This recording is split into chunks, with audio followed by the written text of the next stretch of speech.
Hi everybody, and welcome to this month's installment of Brass Chats, brought to you by Monster Oil.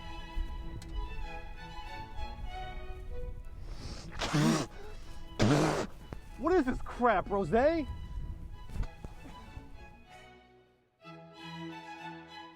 Welcome to Brass Chats, everybody. Today we're speaking with Josh Landress of J. Landress Brass in Manhattan.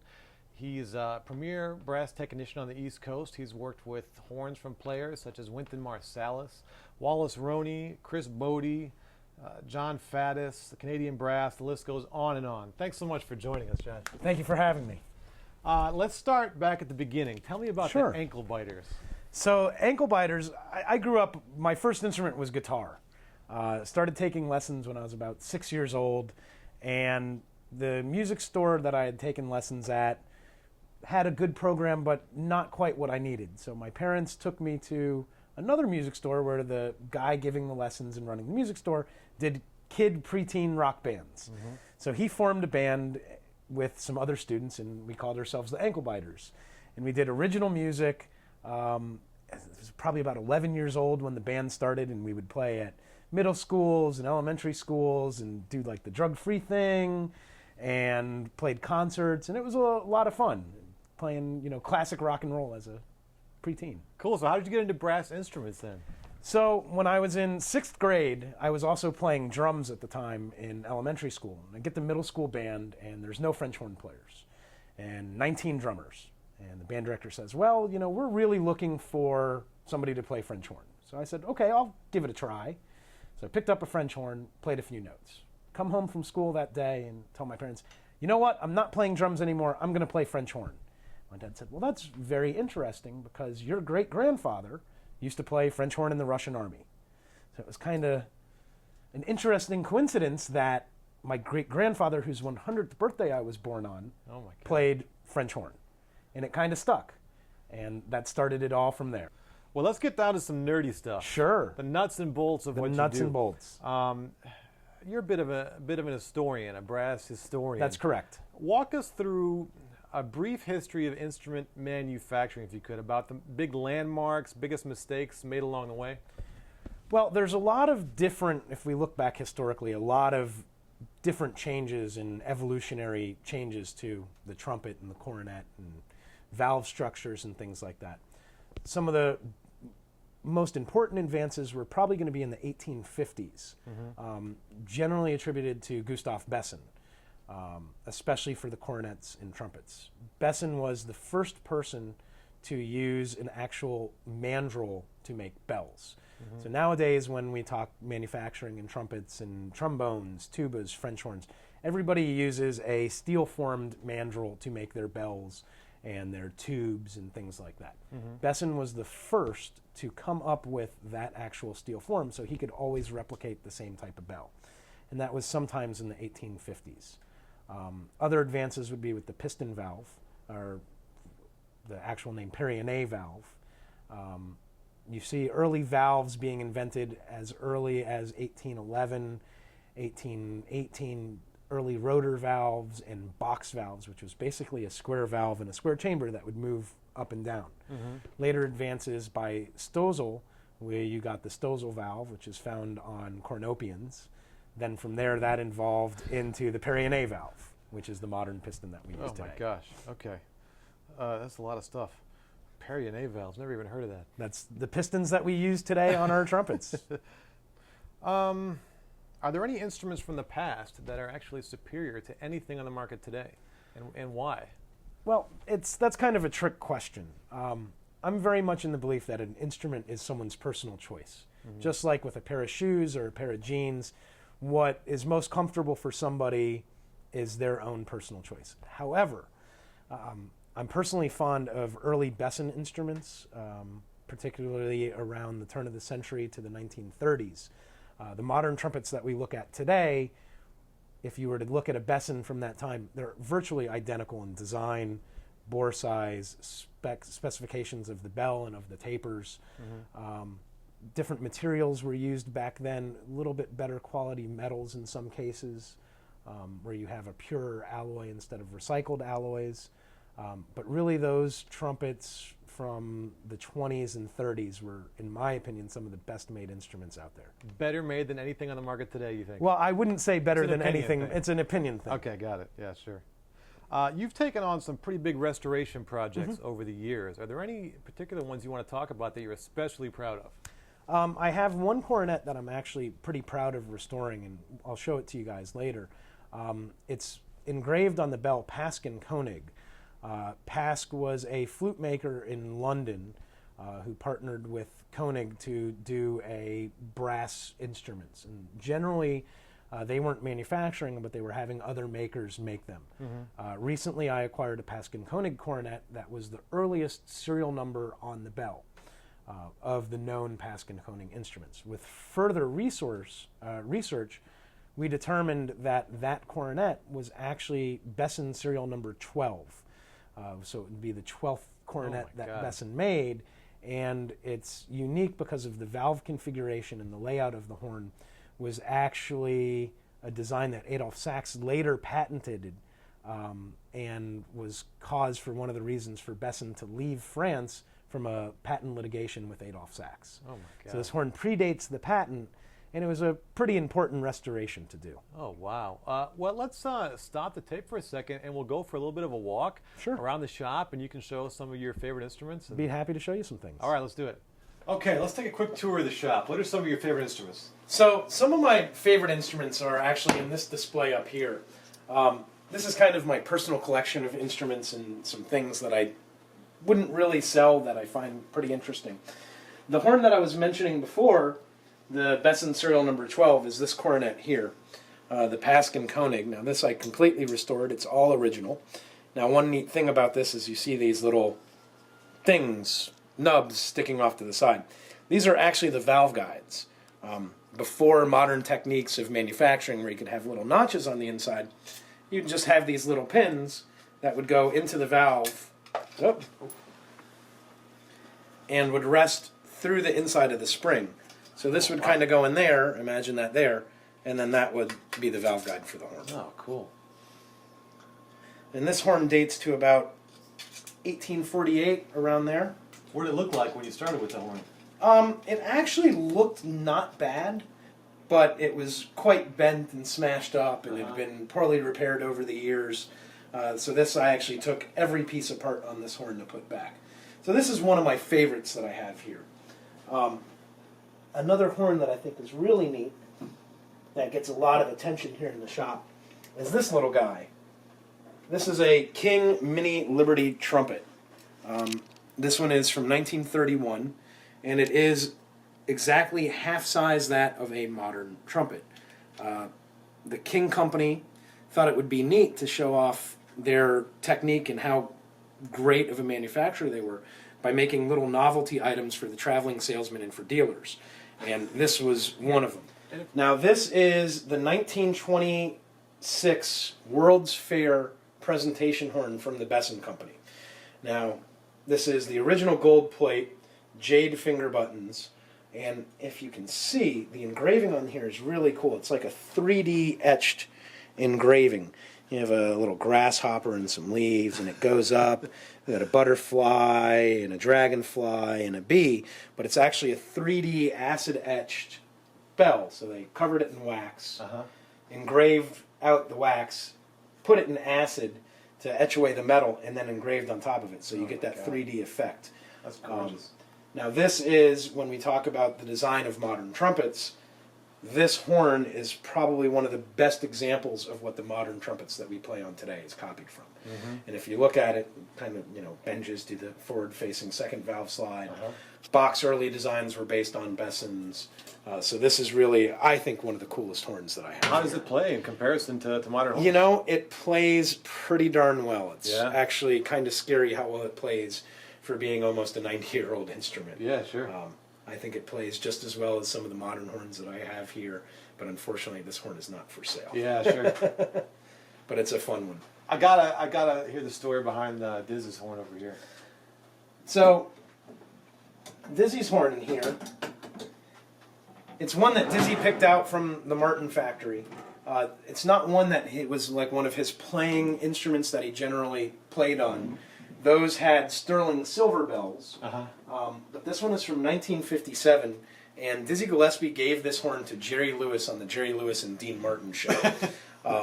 Now, one neat thing about it is it still has the original corks, springs, felts. Wow. Everything on this instrument are original to the horn. A recent acquisition to my collection is this mouthpiece here. This is a Lavelle mouthpiece. Lavelle was a mouthpiece maker in Pittsburgh in the 40s and 50s who made a very small number of mouthpieces. A lot of the earlier jazz musicians played on some of these pieces, and this actually happens to be one of Dizzy Gillespie's mouthpieces. It does have his name engraved on it, and there are some pictures from Life magazine in 1948 of Dizzy Gillespie, and you can see this mouthpiece in the pictures, and if you zoom in, you can see some of the engraving where it matches up. The shank where it matches up exactly, and I think that's a really neat piece of history to think that this is the mouthpiece that he recorded with Charlie Parker on the early bebop stuff. A really good piece of history to go with some of my other mouthpieces that I have here too. Oh, that's really. So over here, this is kind of my little mouthpiece display case. So this is a neat one. This is a Giardinelli, but if you can read what the name says on there. Yeah, Louis Armstrong, yeah. So this is one of Louis Armstrong's mouthpieces. Who's that? Louis Armstrong. Just kidding. Never heard of that guy. Yeah, he was a nobody. So this was one of his Giardinellis, and it's based on a Selmer, and if you can look on the inside, it has a pretty wide, flat rim, shallow cup, and then a secondary cup like the Parduba mouthpieces. This I got from the grandson of the editor of Time magazine, who, when Time magazine did an article on Louis Armstrong, Louis gave this to the editor as a gift, and then I subsequently got it off his grandson. Oh, cool. Next to this, I have one of Miles Davis's. Next to that, this is Henry Bussey. Henry Bussey, not a very common name anymore, but in the 1920s, he was the highest paid trumpet player. He was Paul Whiteman's first trumpet player. So in 1920, when Bing Crosby and Bix Beiderbecke were in the band, they were making $150 a week. Henry Bussey was making $350 a week. Oh, my God. Then we have here one of Ernie Royals. This is a neat one. This is a Bach. Now, for all the Bach fans out there, we all know the common numbering systems, but this one is 110 3/4. That must be tiny. Now, this mouthpiece was Edward Llewellyn's from the Chicago Symphony. Llewellyn later played on Schilke mouthpieces, and the Schilke Model 9 was the design that was actually made for Llewellyn. Also in here we have one of Bernie Glow's. This is a Bach Aida mouthpiece for the Aida trumpets that the Metropolitan Opera used. Yeah. And that's a pretty neat engraving. Aida large. Next to that, this is one of Vacchiano's Mount Vernon 1s. Right here. In the front, this is a pretty neat mouthpiece. This is, as far as I can tell, the oldest known Bach mouthpiece. Really? You can see there it has a pretty crude Bach stamp. But on the other side it says Frank Holton, Chicago. Now, Bach, before he started making mouthpieces and making instruments, was a very fine cornetist and trumpet player himself. And Bach was actually a Holton endorsee. So some of his earlier mouthpieces, he was using Holton blanks to then machine down and make his mouthpieces and stamp his name. And what do you estimate on a manufacture date for that? I'm going to say around 1918 for this one, because God. it is a Holton Chicago, and that was before the fire at the Holton Chicago factory in 1919. Some other neat ones. These are Charlie Allen mouthpieces here, and you can see they have a pretty cool design on the outside. Charlie Allen was, as far as I know, the only African-American mouthpiece maker in American history. He was based in Chicago and made a lot of mouthpieces for jazz trumpet players of the time also. Most famous would be Cat Anderson played on a Charlie Allen mouthpiece, Fats Navarro, Doc Cheatham. So those are two there. Those are pretty neat. This is an early Colicchio mouthpiece from the 20s when Dominic Colicchio was making mouthpieces along with his early trumpets. And then here, this is an early Besson mouthpiece from around the turn of the century. Those are some fun mouthpieces that I have here. Wow. That, people can come in and play and try, and it's always fun to give somebody like the Louis Armstrong mouthpiece and say, here, try this in this trumpet. Don't look at what it is, and they play it, and they're like, oh, this is really not a good mouthpiece. Yeah, it's very uncomfortable. I played copies of some of these mouthpieces, like Diz's and Satch. Somebody's making copies of them now. Yeah. And gosh, I just can't play them. Yeah, they're really difficult to play. Like the Dizzy mouthpiece, it's a really small rim, super shallow cup, and a 17 throat, so really, really big throat.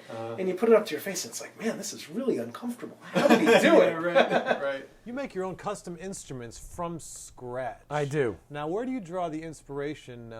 Which design characteristics do you draw the inspiration from? Well, I'm inspired from two big designs. One would be the early Bessons, once again, as they are some of my favorite instruments. And the second would be from the Martin Committee. From those two designs, you have a lot of variety of sound and color from the instruments. You can see people such as like Chris Bodie, who people think has a really dark, warm, buttery sound, who plays on a Martin Committee, and people like Dizzy Gillespie, who is very bright, played on a Martin Committee. As the same with the Bessons, being that was the inspiration for Bach and Benge and other makers, I'm following into that inspiration also. Now, do you see yourself ever making these horns on a larger scale? Ideally, I think that would be really neat, but what I do with my instruments that I feel is pretty unique is I'm making an instrument for a particular player based on what they need an instrument to do. So for example, someone's owned multiple horns, been through lots of different mouthpieces, still isn't happy with their idea of sound or the sound that they're producing or the feel. They've tweaked, they've adjusted, they've tried different things. Then I am trying to then custom tailor that specific instrument for them. What are the signature design characteristics of your trumpets that really separate it from most popular modern instruments today? Well, one thing I'm doing is I'm making everything from sheet brass. A couple manufacturers do use sheet brass for lead pipes and tubing and things like that, but it's not as popular as it once was because of the availability of regular drawn tubing. With that tubing, I'm hand burnishing everything, also doing it the old-fashioned way by hand as opposed to using hydraulic drawing machines to get the tubing. There's pros and cons to that. It is a little bit harder for me to achieve overall consistency all the time in doing everything by hand, but I find with that inconsistency, I can alter the way an instrument plays a little bit more so than on a larger factory level. Sure. Can you point to something you do that most people don't even know they wanted, but makes a huge impact on the instrument? Wow, when they bring a horn in. Well, a lot of times, with repair these days, there's a lot of different techniques that a lot of very good technicians use, things such as valve alignments or adjustments to the venturi of the lead pipe or gap adjustments. A lot of technicians who do that type of work have very good results. But as a player and a musician, generally people don't know what will do what to the instrument. Sure. So for example, a lot of people will come in and think, well, my horn is out of tune, I need a valve alignment. Right. Valve alignment doesn't necessarily fix intonation problems. It does help with the evenness of blow. But if there's an intonation problem, there's another part of the instrument that we need to address. Sometimes with that, I'll adjust spots within the lead pipe. Because of the taper of the lead pipe, there are certain nodal points and frequencies that respond at certain points. So by adjusting points inside the lead pipe, we can then adjust intonation on a case-by-case basis. Yeah, that was my next question is, what is it that everybody seems that they think that they want that they probably don't need? It's kind of a foul. Is there anything like that? You pointed to the PVA. Yeah, a valve alignment is a good thing. I don't think everyone necessarily needs it or likes it. I've had some musicians come in where they've had valve alignments done on their horn by very qualified technicians and don't like the way it plays. And we'll go back to more of like a stock felt, and they like the feel of the valves more, and they like the way it plays. It's not necessarily that the valve alignment is a bad thing. It's, any adjustment that you make to an instrument is going to change the way it plays. And sometimes a change from familiarity can throw some things off, especially if you've been playing the same type of instrument with felts or the same horn for 20, 25 years. That's what's familiar. And sometimes subtle changes like that don't necessarily work. Sure. What's the next big thing in brass instruments, do you think? The next big revolution? Wow. There's a couple things that I'm working on that I can't really talk about at this time. Come on, you can tell us. It's just us. Unfortunately, I am applying for a patent on one thing that I think will be the next. Very cool. Can you hint? It's going to have to do with the valve mechanisms and how you push down valves. Oh. I've got a couple ideas that I'm working on. You're going to do it sideways? No, that's already been done actually.